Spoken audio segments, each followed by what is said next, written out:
Well, hi there. This is a boa. And so is this. And so is this. And so is this. Boas, including members like boa constrictors and anacondas, might be the most famous and feared group of non-venomous snakes on the planet. And they're found on every snake-possessing continent except for Australia. The largest snake on the planet, at least by mass, is a boa. In fact, many reports have stated that the largest species of snake in the world, an all-new species of green anaconda, was just discovered within the last 2 years. Though I will explain why that's a touch misleading when I get to them. But the truth is that boas are legendary snakes found across the globe. And yet, there are just over 60 species on Earth, which kind of made me want to know all of them, every single species, and how they managed to get a near global distribution, and how they're all related, because I'm into that kind of thing. But before we dig into every single species, we'd better discuss what a boa even is. As we discussed in our phylogeny of all snakes, the boas are most easily confused with the pythons, despite not being one another's closest relatives. Both are constricting snakes that can become very large. The longest snake in the world is a python, but the most massive snake in the world is a boa. Pythons and boas also possess many similar features, such as reduced but present pelvic girdles and hind limbs. So they have legs, which, if you've seen our full tour of the snakes, is not as unusual as you would think. It's the ancestral condition of snakes, but still, they're probably the only two families of legged snakes that like 95% of the population would have any possibility of being able to name. Another ancestral condition that they share, but that is not common in snakes generally, is that they both have two functional lungs. In most snakes, only the right lung is functional. In pythons and boas, however, the left lung is also functional, and though it's smaller than the right lung, it can be up to 75% of the size of the right lung. They're also the only snakes familiar to all but the most avid snake experts with labial infrared detecting pits. Pit vipers have loreal pits that fill a similar role, but when it comes to numerous conspicuous pits on the lips, it's pretty much just the pythons and boas. But despite these many similarities, there are some key differences if you know what to look for. And I'll start with those labial pits. While not all boas and pythons have them, when they do, boa pits are between the labial scales, where python pits are embedded in the scales themselves. This is probably not a difference that you would spot on a live snake, but it is very handy if you have a skull. No snakes have middle teeth on their lower jaws, since their lower jaw bones are not connected by any structure that could have teeth on it, just stretchy ligaments. But boas, unlike pythons, do not have teeth on the bones that connect their upper jaws, namely the postfrontal and premaxillary bones. This is also difficult to spot, but while pythons always lay eggs, oviparity, boas almost always give live birth. And some of those that lay eggs almost give live birth as well. I'll explain that when we get to them. But boas tend to be ovoviviparous in that they live off of a yolk, not nutrients delivered by the mother throughout gestation, but they complete embryonic development before leaving the mother's body cavity. So being born live, or almost being born live, is generally a key difference between boas and pythons. So those are a few ways to tell them apart. And of course, if it lives in the Americas, it's a boa. If it's in Australia, it's a python. And if it's anywhere else, well, you're going to need a little more information. The American prairie is a vast, resilient grassland where native plants and animals have coexisted for thousands of years in a biodiverse ecosystem. This was once the heartbeat of North America. Sadly, it has declined over the years, but together we can work to bring back the inhabitants that made this land so special. I'm excited to be teaming up with Planet Wild, a global community dedicated to restoring the wonders of nature. Right now, we're working on Mission 19, Restoring the American Prairie Land. This is one of the many ways they partner each month with a carefully selected new project to protect endangered species, support ocean conservation, or restore landscapes like this one. As a member of Planet Wild, you'll support a new mission each month and see your impact in less than 30 days. You'll get to see the changes unfolding with monthly video updates on their YouTube channel. Every contribution, no matter how small, helps bring this vision to life. If you've ever wanted to be part of something bigger, to help nature heal and watch the wild return, this is your chance. And here's a little gift for Clint Reptiles fans. The first 150 people who sign up using my link below will receive the first month free. Click the link in the description, scan the QR code, or use the code CLINT11 to join. Don't feel like supporting Planet Wild anymore? Cancel anytime. If you're not convinced yet and would like to learn more about Planet Wild, check their American Prairie Land mission for more information. Thank you, Planet Wild, for partnering with us and working to restore our wild places. So now that we know what a boa is, we can start digging into the boas and every single species. Boas are sometimes broken up into 6 families, but generally those 6 families are considered to be subfamilies of the single family Boidae. But whatever you want to call them, boas all fall into a single clade. And we're going to go with the more widely held position that that clade is the family Boidae. But realize that the distinction between a family and a subfamily is essentially arbitrary. But clades are not, and this is a clade. This boid clade is itself divided into 2 major clades, one containing 2 subfamilies and the other containing 4. The smaller clade contains the subfamilies Calabariinae and Sanziniinae, which combined contain 5 total species. So this is an easy place to start. The subfamily Sanziniinae is the larger subfamily containing 4 species of Malagasy boas. Those 4 species fall into 2 genera, Acrantophus, which are ground boas, and Sanzinia, which are tree boas, despite the common name. The 2 ground boas are Acrantophus dumerili, the Dumerils boa, this boa, and Acrantophus madagascarensis, the Malagasy ground boa. Both are pretty similar looking, mostly terrestrial, large boas. The Malagasy ground boa is the largest snake in Madagascar, reaching a length of 3 meters and averaging about 2.4, where Dumerils boas tend to be more around 2 meters when fully grown. Being one another's closest relatives and occupying similar and, in some cases, the same dry habitats, they have very similar basic form and coloration. In my experience, the best way to tell them apart is by looking at this part of the pattern. In Malagasy ground boas, this dark spot is generally kind of a keyhole, or like an elongated sideways diamond in shape. Whereas in Dumerils boas, it has kind of a projection that comes up onto the back.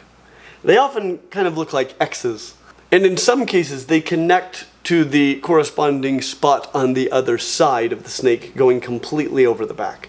Honestly, I think this is one of the most striking markings to be found on any snake. But they're not the only 2 boas called ground boas in Madagascar, because one of the members of the genus Sanzinia is also called a ground boa. Sanzinia volantini, the nosy comba ground boa, though it is more often found in trees.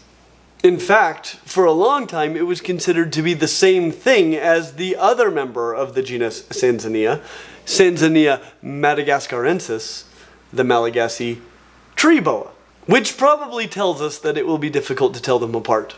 And it is! Both are generally right at or a bit under 2 meters. Both have a very similar pattern and coloration. That pattern is very distinctive from that of the 2 ground boas, and combined with their much larger labial pits and large round head scales, that definitely makes them easy to distinguish from the 2 ground boas. Those yellow highlights are so striking, and that is such a cool looking head. Very similar in shape to the Boelen's python. Such an amazing snake. As for how to distinguish between the 2 Sanzinia boas, the easiest thing will be to know where you are in Madagascar, or where they were collected. The nosy comba is found on the western side of the island. It also tends to be more brown in color than the Malagasy tree boa, which is more greenish and found on the eastern side of the island. So that gets us off of the island of Madagascar and on to their closest relatives, which live probably where you would expect the closest relatives of Malagasy boas to live, on the closest continent to Madagascar, Africa. And that relative is the single species in the subfamily Calabariinae. Calabaria reinhardtii, the Calabar burrowing python. Or more accurately, the Calabar ground boa. It would probably be best, actually, to call them the Calabar underground boa. If you couldn't tell, we've had a hard time figuring out what this is. I mean, it has been classified at various times as a sand boa, a python, a close relative of rubber boas and rosy boas, and now this. And some phylogenies suggest that they are more closely related to all of the other boas than they are to the Malagasy boas.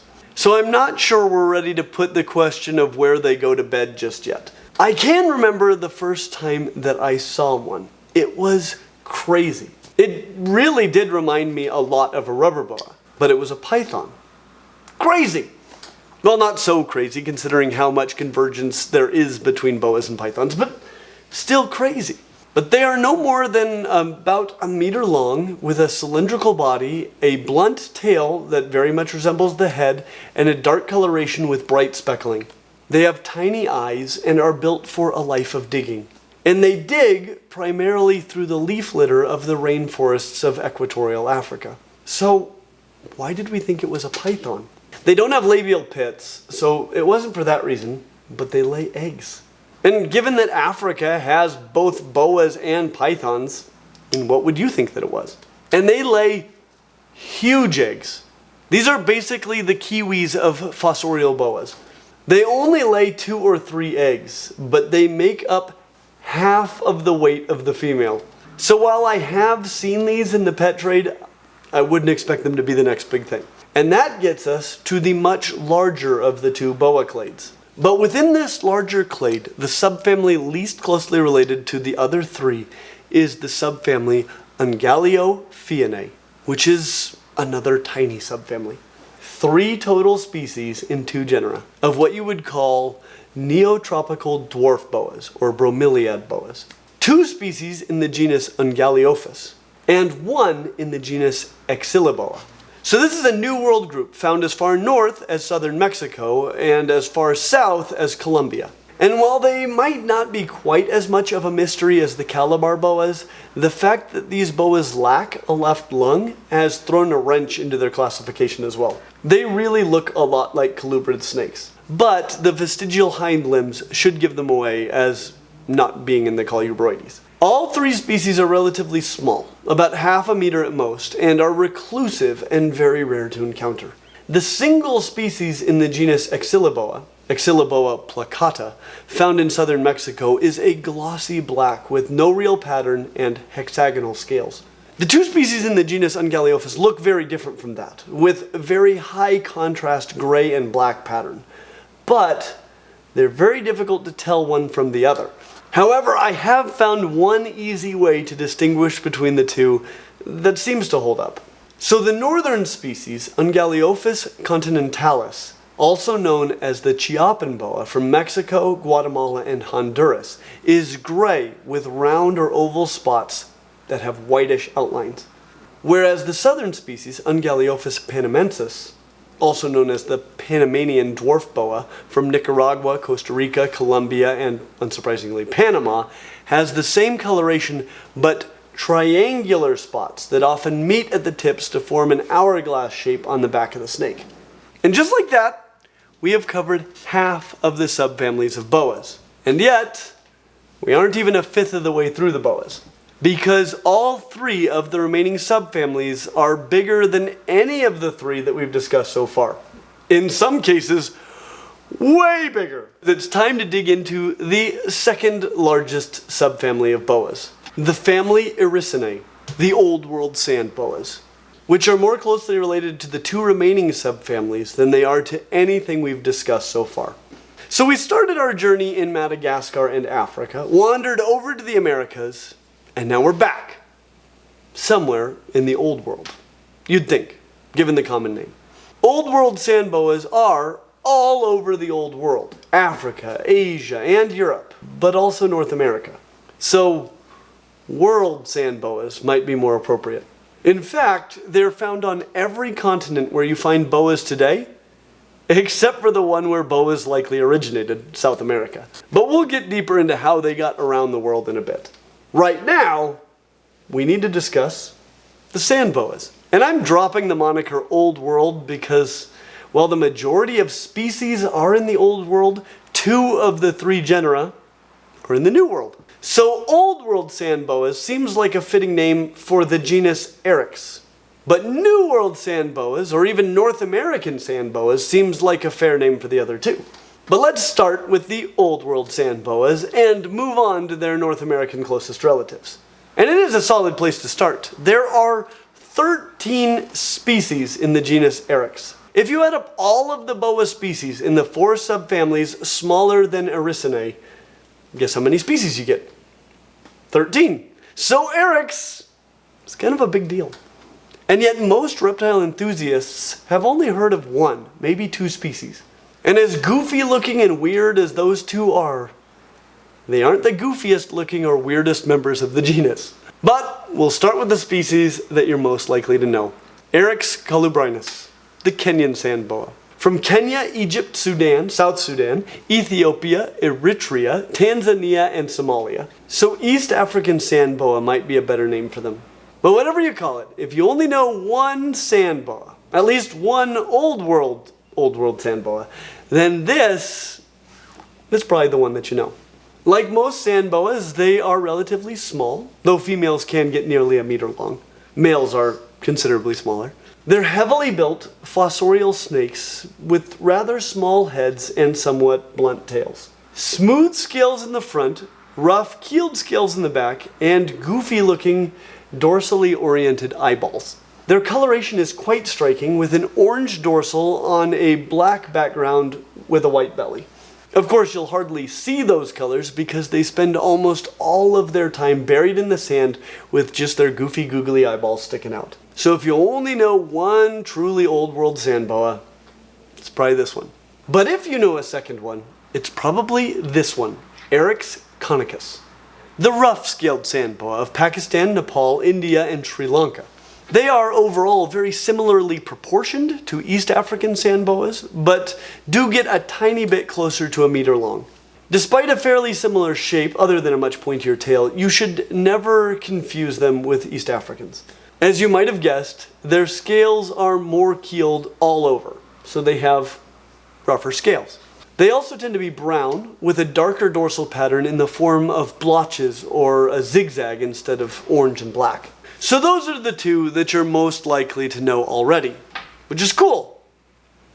There are 11 more, such as Eryx boreae, the Boreas sand boa, endemic to northern Somalia, which is very similar in appearance to the Somali sand boa, Eryx somalicus, which is from the same place, though the Somali sand boa likely also occurs in Ethiopia, as sand boas have no respect for national borders. Both species are generally dark brown with about 30 white bands, which sometimes fuse to form a Y shape. The big difference between these 2 rarely encountered snakes is that the Boreas sand boas are very thin for a sand boa, whereas Somali sand boas have a much more typical sand boa build. Boreas sand boas also have more belly scales, over 190 instead of just over 160. So you can count those if you think you might have just found a really hungry Somali sand boa. And just like that, we're down to just 9 more true Old World sand boas. So let's talk about the most ironically named sand boa, Eryx elegans, the super drab and boring looking elegant sand boa. Seriously, it's just a small sand boa, about 1/3 of a meter long, that is light brown with irregularly slightly darker brown spots. It's not ugly, but probably the least elegant looking of all sand boas. Maybe they have really great manners. Or maybe the standards of elegance are just different in Turkmenistan, Iran, and Afghanistan. Maybe being mid is the peak of elegance in the Middle East. Because look at the similarly sized sand boa Eryx jayakari. It's also from the Middle East, coming from Saudi Arabia, Iran, Oman, Kuwait, and Yemen. And while I recognize that sand boas are never all that elegant, for a sand boa, I mean, how much more elegant can you get? But is it the elegant sand boa? No, it's the Arabian sand boa, or Jayakar's sand boa. Not mid enough to be the elegant sand boa. It's just a different standard. Not wrong, just different. And the Arabian sand boa is far from mid. Not only is it spectacularly beautiful, but it's also an oddball for a boa, especially a sand boa, because they lay eggs. As we've already discussed, boas are, with now 2 exceptions, ovoviviparous, which means that in many ways they produce normal amniotic eggs, but they don't lay them, but rather incubate them internally and only deliver them as they are, for lack of a better word, hatching, though they don't tend to have any sort of a calcified shell. Well, Arabian sand boas lay eggs with shells. But the reality is that they have likely re-evolved shelled eggs in the not so distant, at least geologically speaking, past. So that's pretty far from mid. What is pretty close to the middle, however, are their eyeballs. They're super high, even for a sand boa. Possibly the goofiest face of all of the sand boas. And that's saying something. So maybe they're not all that elegant after all. They have super smooth scales, and the truth is that of all the sand boas, they may be the best at living under the sand. Just a beautiful snake with a goofy as heck face. And eggs. Might be my favorite sand boa, but there are more. Like Eryx jaculus, the Javian sand boa, which is more of a typical sand boa. In fact, it is the sand boa against which all other legit old world sand boas are compared in science. The type species for the genus Eryx. And it makes sense. This boa has a huge range. If you know sand boas because you find them regularly in the wild, this is probably the sand boa that you know. It is found in part of Europe, Asia, and Africa, and everywhere in between. It gets to about 80 centimeters, so neither huge nor small for a sand boa. Generally, it looks a lot like a Kenyan sand boa, but the coloration is more variable. They tend to be some sort of dark with lighter irregular dorsal markings and a light belly. The best way to identify them is probably by the dark stripe-like pattern connecting their eye to the back of their mouth. That isn't always there, but it's very common. And just like that, we're more than halfway through the sand boas. And there are some really exciting sand boas left. Like this one, Eryx janii, the Indian sand boa. Look at how cool it is. Not elegant, obviously, but very cool. From Iran, Pakistan, and India. They're about 60 centimeters long and sometimes nearly a meter, so on the bigger side for a sand boa. And red, often with faint black bands. But red! Red sand boa is another common name for them, and yeah, it's a good one. And it has one of the least absurd looking of all sand boa faces. It still has a shovel for a face, but those eyes are in a somewhat normal snake position. It really doesn't look much like a planarian at all, just like a small-headed boa. It's about as elegant of a head as you're gonna find on a sand boa. Though again, clearly not elegant. That would be outrageous. But while we're on the subject of ironic names, let's talk about Eryx miliaris, the Tartar sand boa, also known as the dwarf sand boa of Iran, Pakistan, Turkmenistan, Afghanistan, Uzbekistan, Mongolia, Russia, and China. Having such a large range, they have highly variable patterns, but most seem to be a light brown in color with a much darker dorsum that is interrupted by irregular patches or spots that match the base color. And sometimes those patches have a rufous color inside of them, which is stinkin' rad, if not elegant. So what's ironic about these dwarf sand boas? Oh, nothing. Other than the fact that they're well over a meter long, over 1.2 meters. Even males, which are generally much smaller than females in sand boas, are 3/4 of a meter long. So they're the biggest sand boas we've discussed so far. So dwarf sand boa seems like a totally elegant name for them. I guess at this point the only question is whether or not the dwarf sand boa is the largest of all the sand boas. Is its name ironic or maximally ironic? And we do still have 4 sand boas to explore, so it is possible that there could be an even bigger sand boa, like the pygmy or nano sand boa. So let's take a look at the remaining 4. And we'll start with Eryx muelleri, the Saharan sand boa of, well, the Sahara Desert. Specifically the southern and western Sahara in Africa. Not all of these common names have to be outrageous. At this point you almost expect the Saharan sand boa to be from the Amazon rainforest. But no, this one actually is from where you would expect it to be from. And it might be the prettiest one with the weirdest reproduction. They're similar in overall color to the Kenyan sand boa, but their scales are much smoother and they're brighter in color. The dark blotches on their backs are more regular in shape and size. They're basically two parallel and overlapping rows of ovals that frequently blend together to form poorly aligned Venn diagrams and saddles. And they also have kind of a hook to the end of their tails. And they're smaller, at least than those gigantic dwarf sand boas, at less than 60 centimeters in most cases. So a pretty normally sized sand boa. But I told you that they have weird reproduction. Not compared to a strepsipteran, but weird for a boa. We have already discussed that most boas are ovoviviparous, essentially incubating shellless eggs inside until they hatch. We have discussed a few oddballs that lay weirdly shelled eggs, including one sand boa. So how do you get from unshelled internally incubated eggs to shelled externally incubated eggs?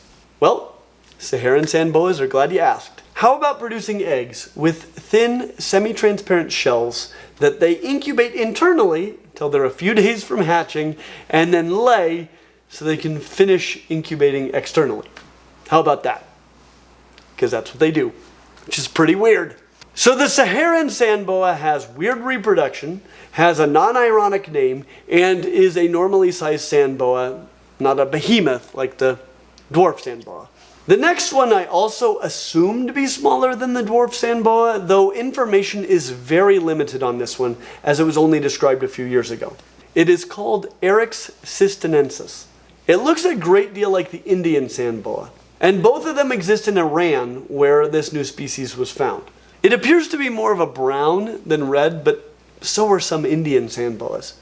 It has very distinct bands on its tail, but so do some Indian sand boas. But the tail seems to be slightly pointier than that of the Indian sand boa, so that helps. It also has a different number of dorsal scale rows, but you have to be pretty committed to identifying sand boas before you're going to stop and count those out. So there are some differences if you know what you're looking for.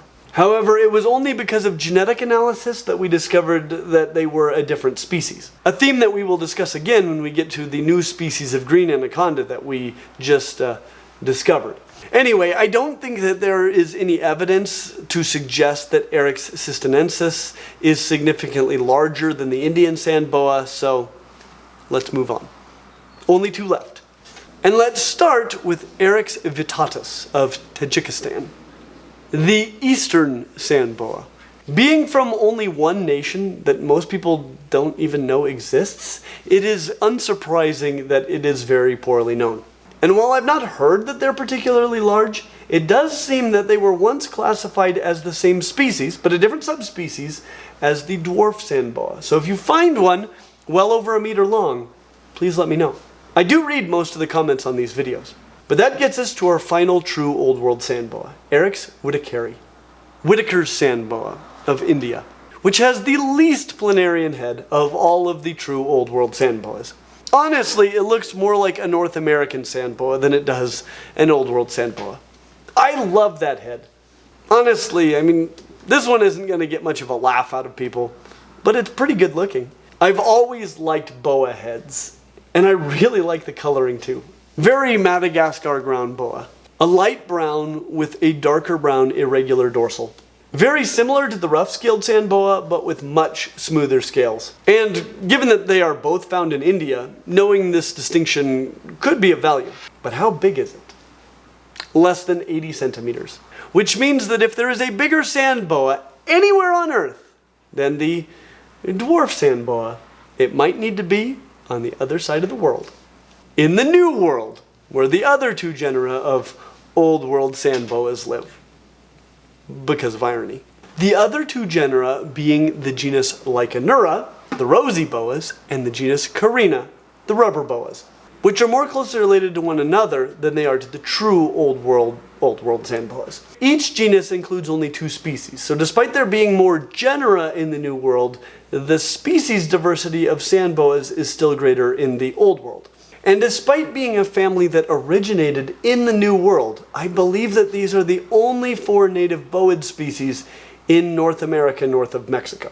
In fact, they might be the only snakes with hind limbs north of Mexico. And it isn't difficult to distinguish them one from the other. It's only difficult to determine which one is more wonderful. Rubber boas are patternless brown to green snakes with lighter bellies and soft unkeeled scales. They have small heads and blunt shield-like tails that resemble the head and may serve as a decoy head when attacked by predators, since they are as harmless as any vertebrate predator on the planet. They don't bite, they can't run, their only defense is to curl up in a ball and poke you with their blunt tail and hope that you're overcome by their cuteness. Honestly, they look more like Calabar pythons than they do like other sand boas, though you aren't going to confuse them with those either. A rubber boa is very easy to identify. Distinguishing between the two species of rubber boas, that's much harder. Unless you know where they were found. Carina boidae, the northern rubber boa, is found all over the western part of North America, as far east as Colorado and going up into Canada. They are the northerlymost boas in the world. And the reality is that extreme latitudes and elevations favor live-bearing snakes over egg layers, as they're more able to successfully gestate offspring in cooler climates. I find rubber boas with some regularity here in Utah, but only up in the mountains. The southern rubber boa, Carina umbratica on the other hand, is found only in the San Bernardino and San Jacinto Mountains in Southern California. But neither species can rival the colossal dwarf sand boa for size, topping out at around 84 centimeters, with females being considerably larger than males, as with most other sand boas. So if there is a bigger sand boa than the dwarf anywhere on Earth, it will need to be in the genus Anaconda. You're never going to confuse a rosy boa with a rubber boa, if for no other reason than that they have stripes. They also have comparatively pointy tails and more defined heads than most sand boas. And though they come in a variety of colors, I don't know any of them to be green. But they're still delightful as heck, with soft, smooth scales unlike most true old world sand boas. There is a lot of color variation, as well as variation in how crisp or pixelated the stripes are in both species of rosy boas. So it's difficult to nail down a hard and fast rule as to how to tell them apart. That said, the desert rosy boa, Anaconda trivirgata, is found throughout the desert regions of the southern United States and northern Mexico. The coastal rosy boa, Anaconda orcudi on the other hand, is found only on the coast of the southern United States, east only to Arizona and into southern Nevada, limited to the Mojave and Sonoran deserts. So everywhere east of that, you'll know that you have a desert rosy boa. In my experience, the stripes of coastal rosy boas tend to be less well defined than those of desert rosy boas, so you can use that with some accuracy if you're in a location where both species occur. But the big question is, how big do they get? And the answer is that they can get over a meter long, as long as about 112 centimeters, which is huge for a sand boa, but does not make them quite as long as the size champion of all sand boas, the dwarf sand boa. You know, because of irony. But nonetheless, the sand boas are a large and what I might call elegant group of delightful little boas, though not the most speciose subfamily of all. And that brings us to our two final subfamilies, which are more closely related to one another than they are to anything else. Those are the subfamilies Candoiinae, the keel-scaled boas, and Boinae, the true boas, which is, by far, the most speciose subfamily of all. So I'm going to start with the keel-scaled boas, because despite the fact that the keel-scaled boas are the third largest boa subfamily, there are almost 7 times as many true boas. And I don't want to wait that long to get to talk about them. All 5 keel-scaled boas fall into the genus Candoia. They tend to be heavy-bodied with triangular, viper-like heads with upturned noses and keeled scales. Super cool looking snakes. If you're familiar with one species of keel-scaled boa, it's probably this one, the viper boa, Candoia aspera of New Guinea, which does, in many ways, resemble a viper. Interestingly, if it is a mimic of a dangerous snake, it would be a mimic of the Papuan death adder, which is not a viper. There are no vipers in New Guinea, but death adders are very, very viper-like snakes. It was only a few years ago that I realized that they're not vipers. So this is either a coincidentally viper-like boa, or it is a death adder boa. Either way, the common name New Guinea ground boa is probably far more accurate. They are a highly terrestrial species. They are thick, but not long, generally coming in somewhere around 50 or 60 centimeters. About the same size as a death adder. They tend to be brown with darker brown bands that have darker margins, but some are reddish or almost black in color. I've even seen yellow. So color is hard to nail down, but that basic size and shape in New Guinea is probably either a New Guinea ground boa or a death adder. And getting a careful look at that head is probably the best way to be sure which one you have. Especially considering that only males have visible hind leg vestiges in the genus Candoia. So female New Guinea ground boas look even more like death adders than do males. Anyway, that is one rad keel-scaled ground boa. But my favorite keel-scaled ground boa is this one, Candoia paulsoni, the Solomon Island ground boa, which is found in the Solomon Islands, but also other islands in the region, including Papua New Guinea. So they can be found in the same places as viper boas. They're probably most unique among the Candoia because they generally produce huge litters, sometimes over 100 babies. But I love them because of that glorious zigzag pattern, especially on a very light colored snake. These guys also show a huge range of color variation from red to white to yellow and all shades of brown. But that zigzag back pattern really gives them away. It's right up there with the Dumerril's boa pattern in my eyes. And still that slant-nosed triangular Candoia head. And they do get quite a bit bigger than the New Guinea ground boas, often well over a meter. Bigger even than dwarf sand boas. No big deal. Of course, it isn't the only boa found in the Solomon Islands. There's also this boa, Candoia bibroni, often called the Solomon Island tree boa, though that name is usually reserved for just one of the two subspecies. And they're found all over the South Pacific. Pacific tree boa is probably the more appropriate common name. But whatever you call it, this is another spectacular snake. Honestly, you put Candoia heads on anything and it's going to look pretty special. And this one gets over 1.5 meters, which is still not a gigantic snake, but it is the longest member of this genus that we've discussed so far. This is a much longer and leaner snake than the other two members of the genus that we've discussed to this point, and they are much more likely to be up in a tree. Color and pattern are all over the place, though not a zigzag. Remember that they will have keeled scales, but no spurs in females. Combine that with that head shape, and you'll at least be in the right genus. It has a much thinner body than the other two that we've discussed, and it is the longest member of this genus.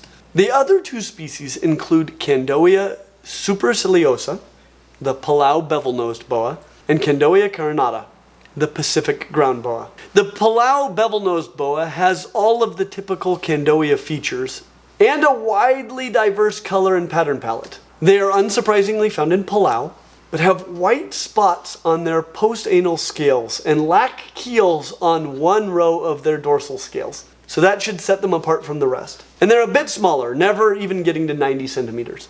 The Pacific ground boa gets a bit bigger, at up to 1.4 meters in females, though males are smaller, as is typical of most boas. They have a very distinctive diamond pattern, which may look a bit like a zigzag, but these are found in Indonesia, New Guinea, and the Bismarck Archipelago as opposed to the Solomon Islands. Though again, there may be some overlap. And that brings us to the largest and most speciose by far subfamily of boas, the Boidae, and the newly discovered largest species of snake on Earth.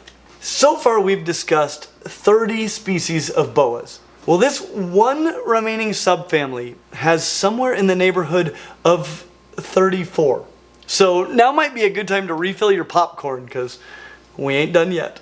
Let's dig into the largest subfamily of boas and talk about the largest species of snake that was just discovered.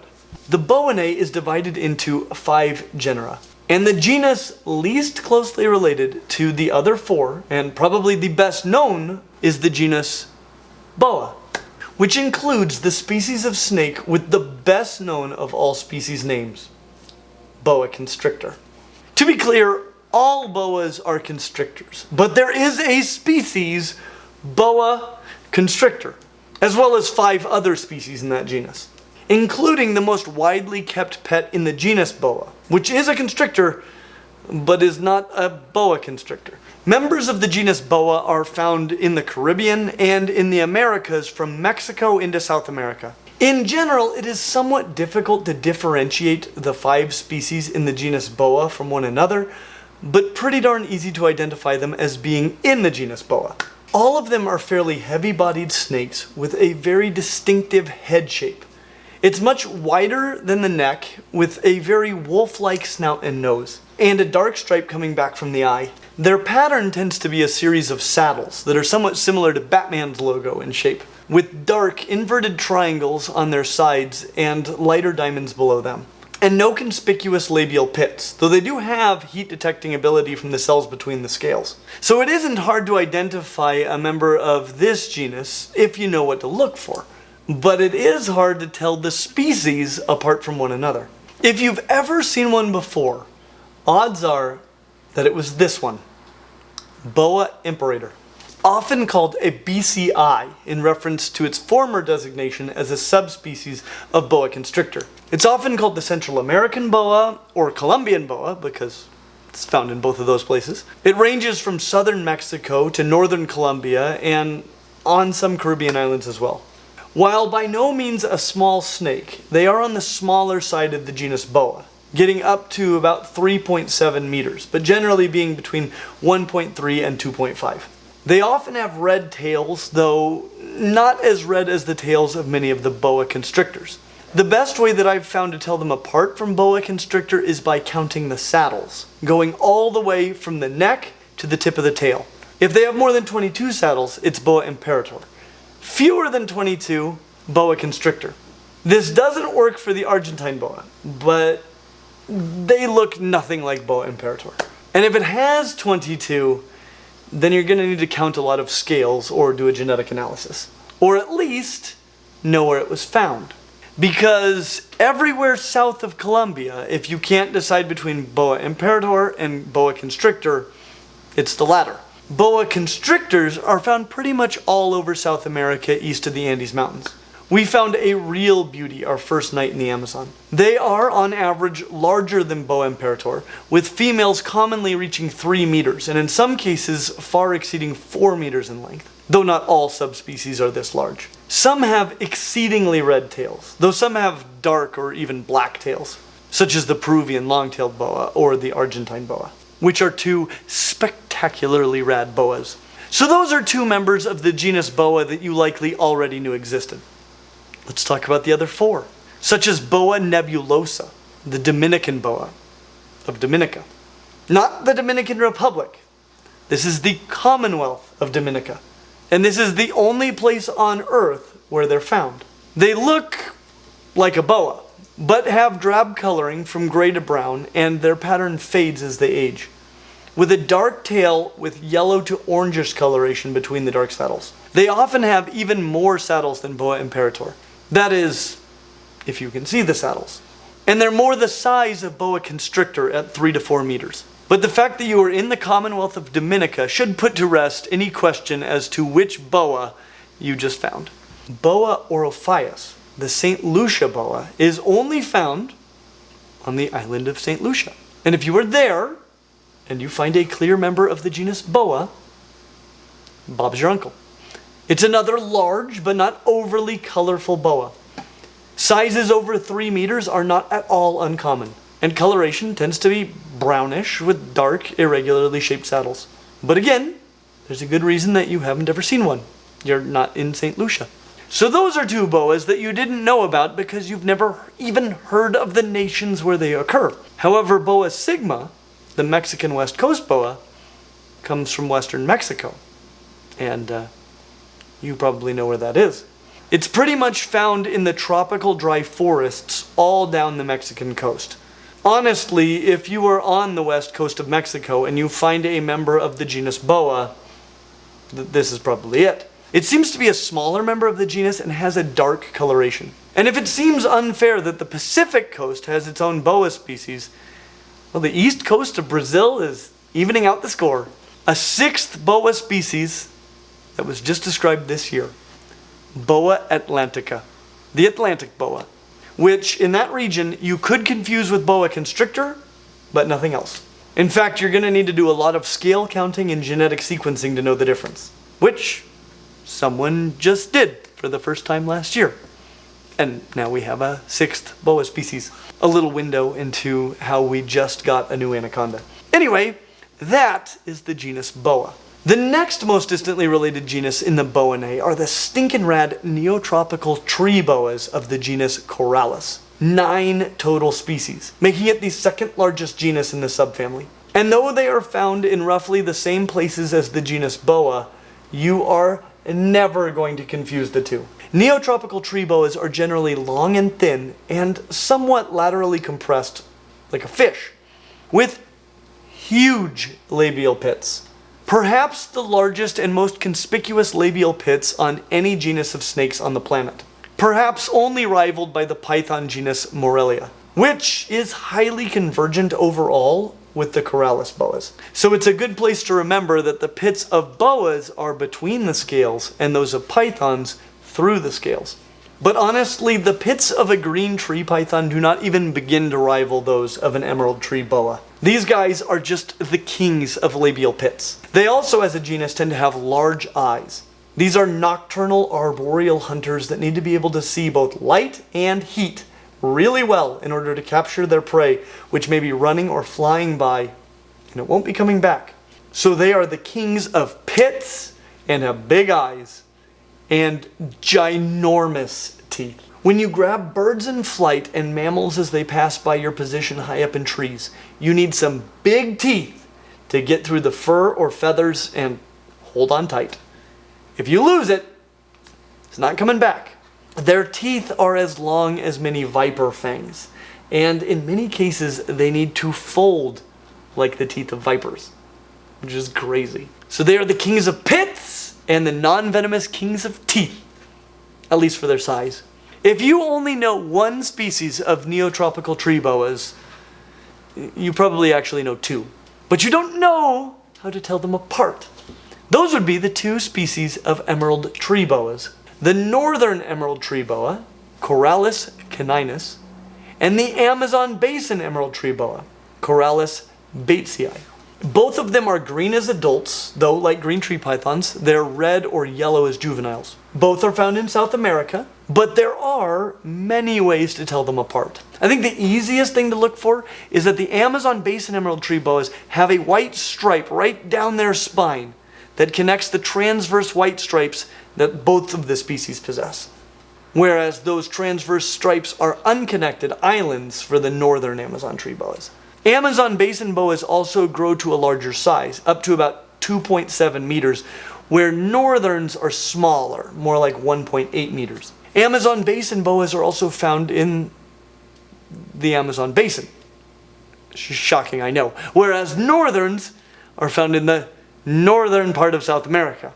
So those are the 2 species that you are most likely to know.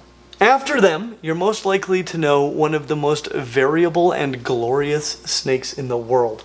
The most common boa that we found while in the Amazon River Basin. The Amazon tree boa, Coralis hortulana. These are such special snakes.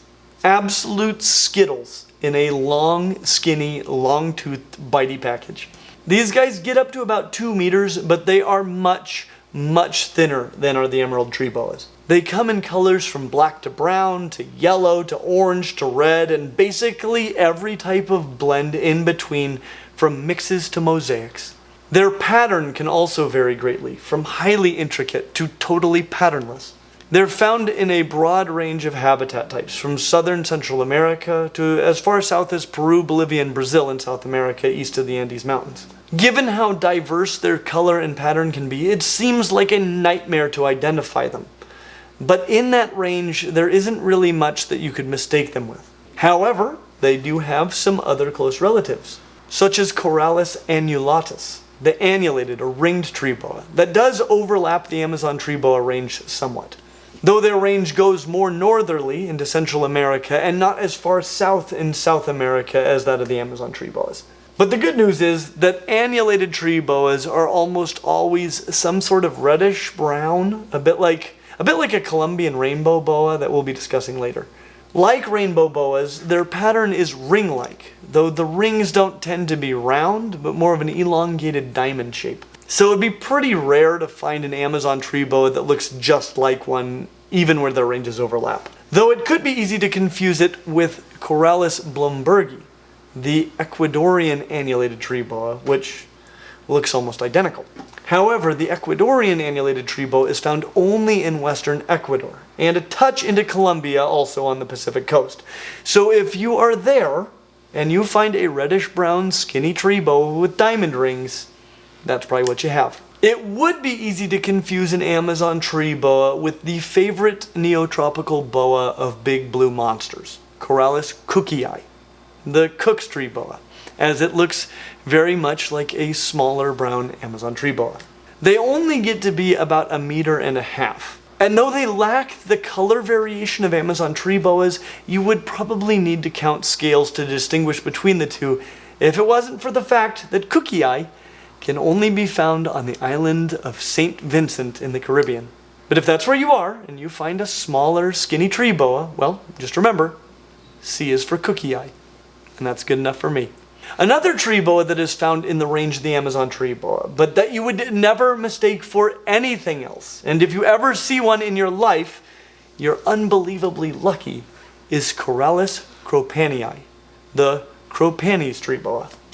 It's so stinking rad that it makes me want to cry. Look at how beautiful they are.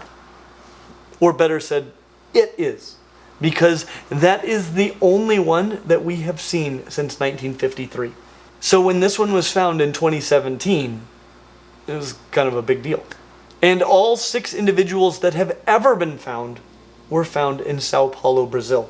So just in case you have a goal of seeing all of the boas in your lifetime, you might want to start with this one. It might take you more than half a century to find. But it has some super distinctive labial pits and an almost bushmaster-like pattern.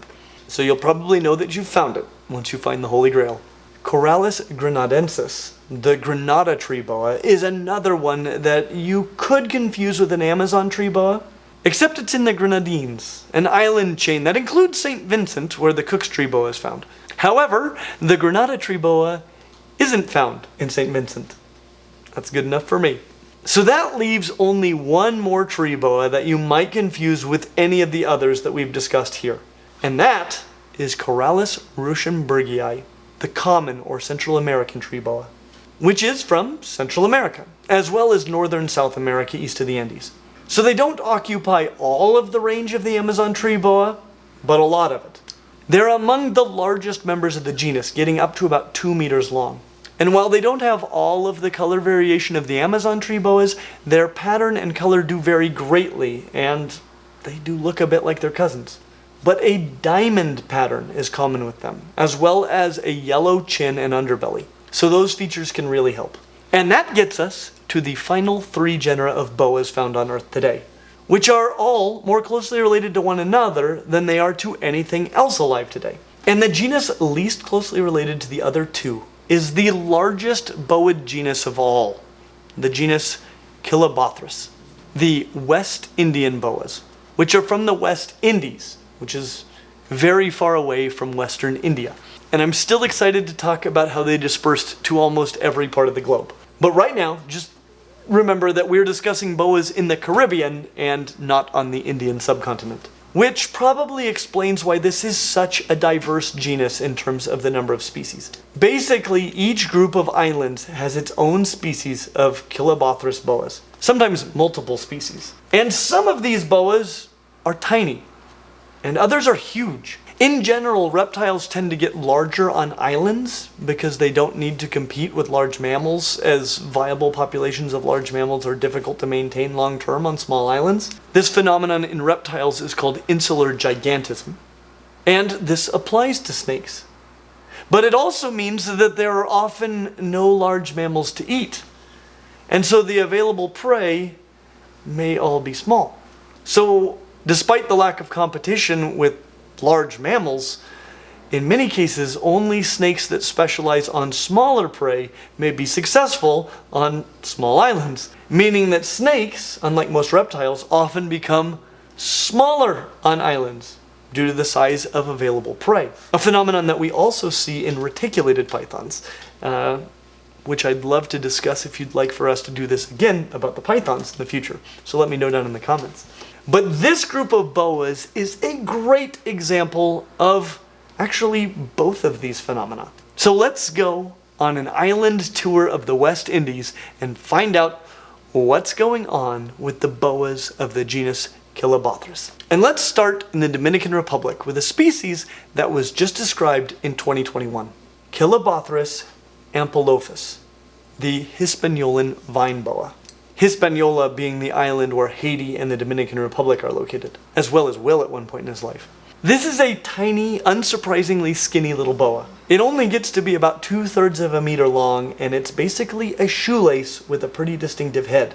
They tend to be brown in color with darker zigzag pattern down their backs. Their heads are boxy with scales that are very small and mostly look like the scales of the rest of the body. And huge eyes, which are all features that researchers use to distinguish them from other Kilobothris boas in the area, and to identify them as a new species. And the thing is that this was a genuinely unknown group of snakes, discovered during a night hike in 2020 by researchers looking for toads, which is why a little extracurricular herping's always a good idea.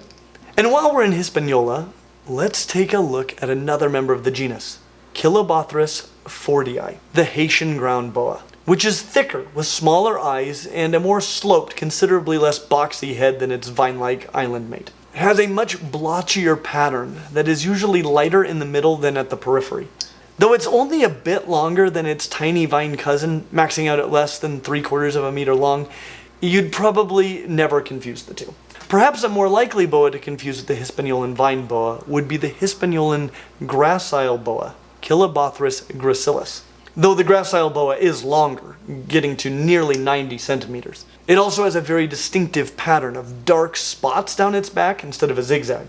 But it is a long shoelace of a boa, so you would need to pay attention to know the difference. Which leaves us with only one more Hispaniolan boa in the genus, Kilobothris striatus, the Hispaniolan boa, which is a bold common name given that there are 3 other Hispaniolan boas in this genus alone. That's like calling myself the animal guy. But here we are. Clint the animal guy talking about the Hispaniolan boa. Though it is the only species in this genus that I, Clint the animal guy, own. A subspecies often called the Dominican red mountain boa. So some are obviously red, though most are brown. They are a thin snake, but not as thin as some of their cousins. And they get bigger, as much as about 180 centimeters, and do, at some point, grow into their eyeballs. So as adults, you probably won't confuse them with their countrymates. As juveniles, their more banded pattern will make them pretty easy to identify.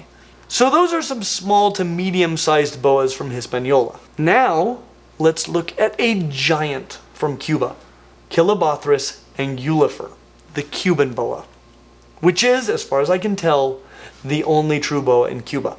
But it is quite bodacious, as it is both big and beautiful. They get over 5 meters long and are heavily built. They have found one that weighed more than 40 kilos. They're the largest snake in North America, and I don't think it's particularly close. And their pattern reminds me of that of a bushmaster, so you know it's cool. It looks like a Minecraft bushmaster, but even bigger. Such a cool snake. Now let's mosey over to the Bahamas, where we'll find a few other species in the genus Kilobothris. And let's start again with a recently discovered species, Kilobothris argentum, the Concepcion Bank silver boa, which is a boa that you're never going to confuse with anything else. It's a relatively slender, small boa, not exceeding a meter in length. But you'll know that you have one because it is silver, sometimes with black speckling, and it is only found on Concepcion Island. If you're not on Concepcion Island holding a small, skinny silver boa, then there is no reason to suspect that this is what you have. But if you are, you'll know what you have. However, if you are anywhere else in the Bahamas holding a boa, then you'll need to know the other possibilities, such as Kilobothris schwartzi, the crooked Ackland's boa, which is found on the islands of Crooked and Acklands. Sea sand boas, this is how you do common names. As for whoever Schwartz is, That is not how you do scientific names. Unless this boa really looks like this Schwartz fellow. So let me tell you what Schwartz hopefully looks like. Schwartz is hopefully about 3/4 of a meter long and silvery gray as an adult, though more of a yellow-orange as a kid, with a cream-colored belly. He may or may not have darker blotches down his back and no stripe behind his eye. If that's what Schwartz looked like, then this boa is perfectly named. But there are more, like Kilobothris exel, the northern Bahamas boa. This one is found on Grand Bahama and Abaco Islands. And it honestly looks like you took an 80-centimeter Kilobothris boa and then gave it a green anaconda paint job. Though I think that they're red as juveniles and they do retain a bit of a reddish sheen as adults. But really cool. If you were going to confuse it with any other boa, it would probably be the southern Bahamas boa, Kilobothris chrysogaster. Though not the striped variety. If it has dark stripes like this, then it's definitely the southern Bahamas boa.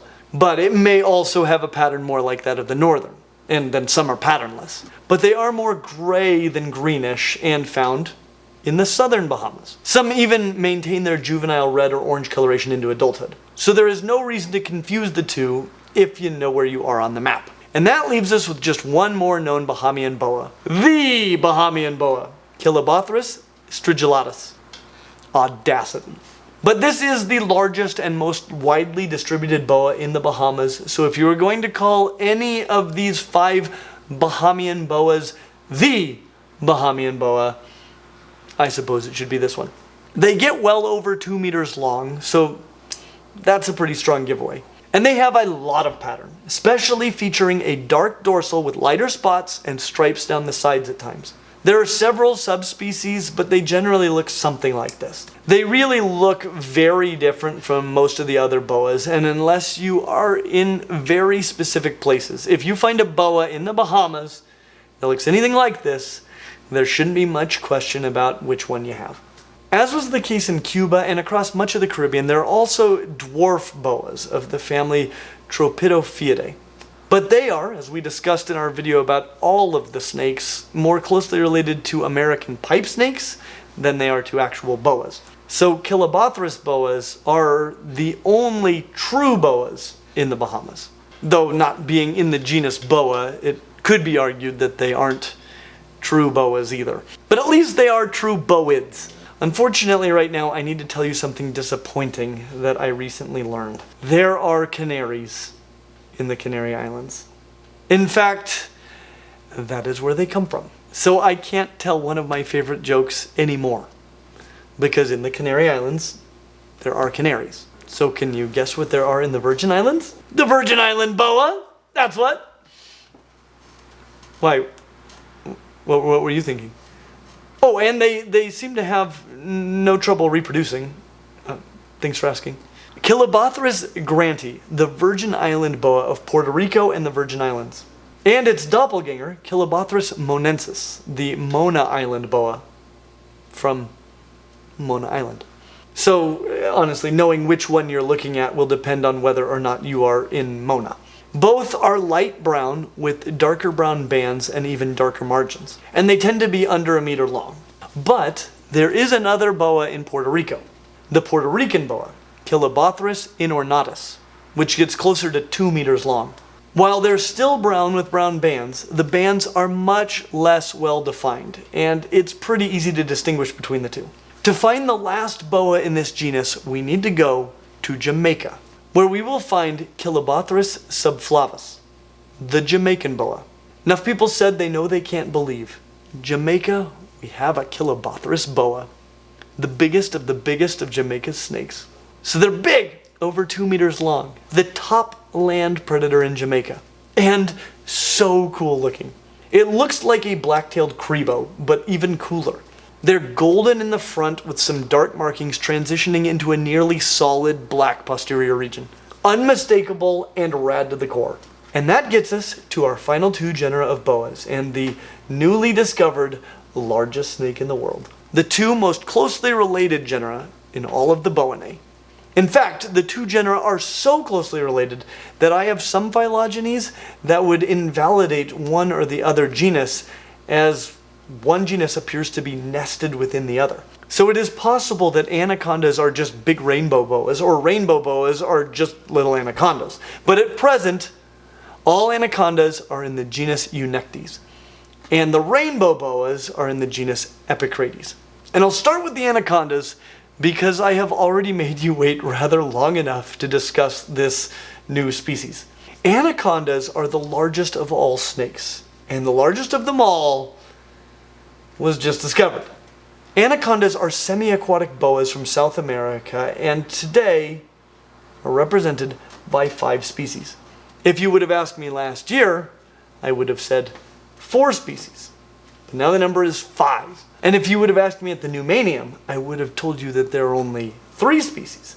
Because the Bolivian anaconda, Eunectes beniensis, wasn't described until 2002. But the one that's gaining all of the headlines was the 2024 discovery of the largest species of all, the northern green anaconda, Eunectes acaima. So let's start there. Until this year, we thought that there was only one species of green anaconda, Eunectes murinus, the green anaconda. And it was the largest snake in the world, growing to nearly 6 meters and weighing in excess of 100 kilos. Not the longest snake in the world, but the most massive for sure. Well, that is until its northern cousin was discovered that grows up to nearly 6 meters and can weigh in excess of 100 kilos. And if those sound like the same numbers as the ones I gave for green anacondas, that's because they are the same numbers that I gave for green anacondas. And I know that I said that they're bigger than green anacondas, and that is because they appear to be bigger than green anacondas. The green anaconda doesn't get quite that big anymore. Last year they did, now they don't.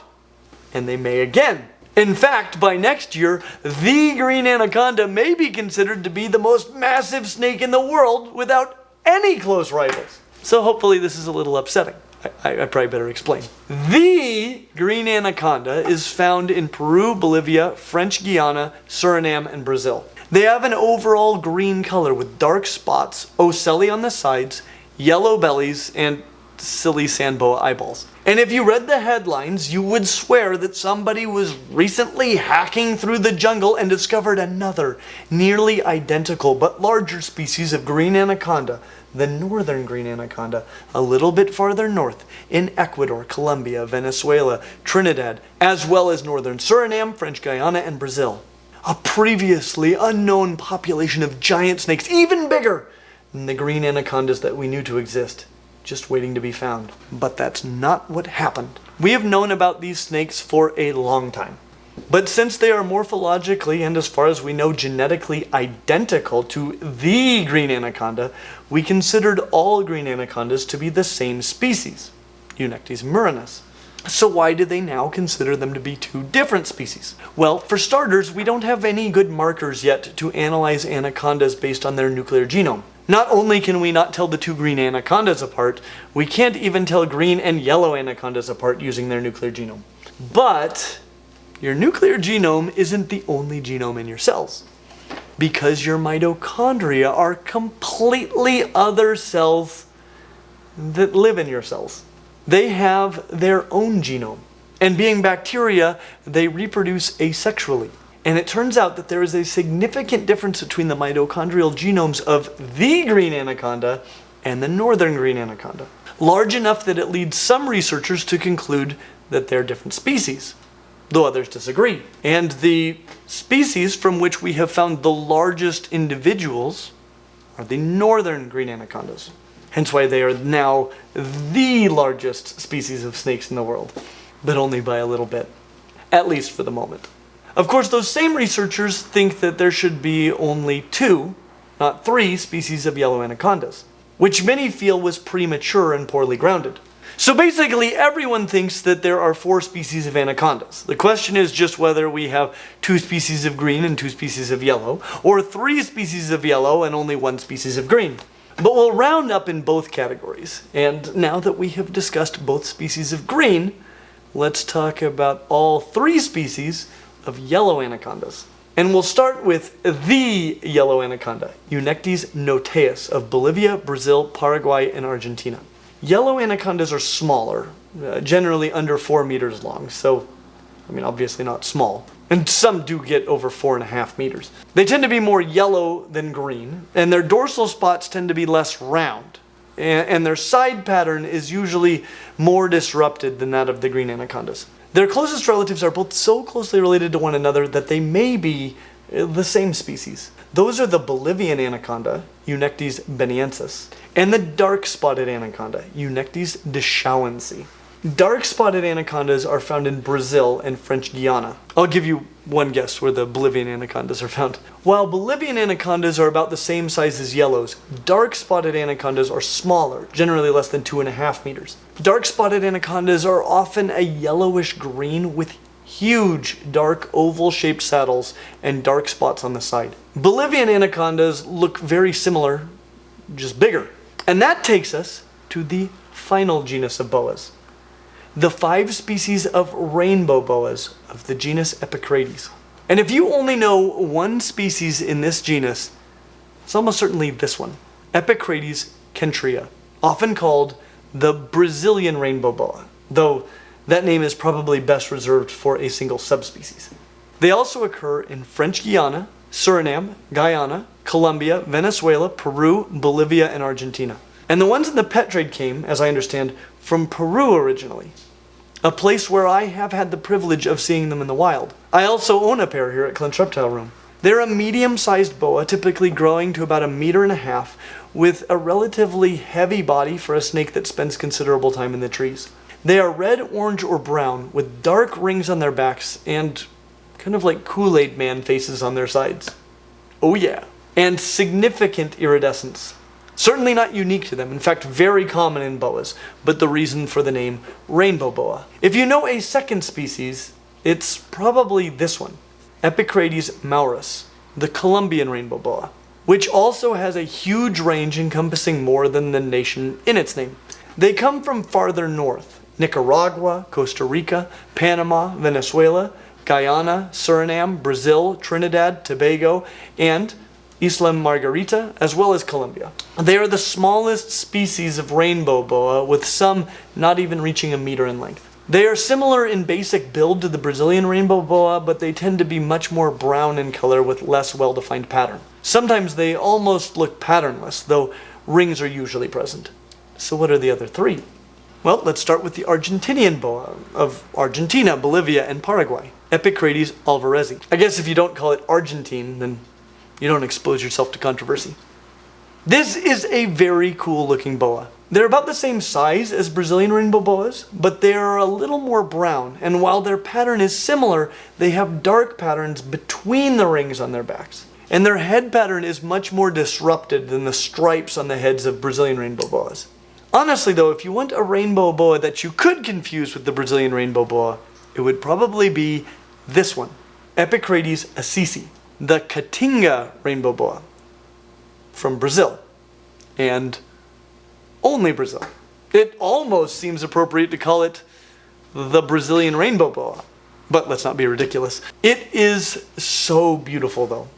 Almost an identical pattern to the Brazilian rainbow boa, but with brighter color inside of the rings. They look like gold coins from Mario. And the central stripe on the head is much more defined, even than that of the not so tied to Brazil Brazilian rainbow boas. Really a cool looking snake. Which leaves us with only one more boa, and a discussion on how they colonized the world. But don't worry, we saved a good one for last. Epicrates crassus, the Paraguayan rainbow boa, from Bolivia, Argentina, Brazil, and Paraguay, which is also about the same size as all of them, except for the Colombian. It's a rad looking snake. Red to brown on top with Mario coins and black circles lined in white on its sides. I'll tell you, it's hard to pick a favorite rainbow boa, let alone boid. But how did all of these boas colonize the world? Well, the place where we're going to need to start is Gondwana. The supercontinent composed of South America, Africa, Antarctica, Australia, Zealandia, which today is almost entirely submerged off the coast of Australia, save New Zealand and a few other small islands, Arabia, which is the Arabian Peninsula, and the Indian subcontinent. The earliest evidence of boids goes back to South America, at the time that Gondwana was still connected. which pretty well explains how boas got to those places. They got to North America when the eutherians and opossums high-fived one another on the Panamanian land bridge. And of course a few, like the Malagasy boas and the Caribbean boas, made their way there by rafting. So most simply rode continents, a few slithered on land bridges, and the rest traveled by sea. And now you know every species on the planet. And if you want to know more about boas, please check out Dave Kaufman's new movie on his channel. And if you want to know more about every single family of lizards, including all of the families of snakes in this entire wonderful world, then don't miss our other movie.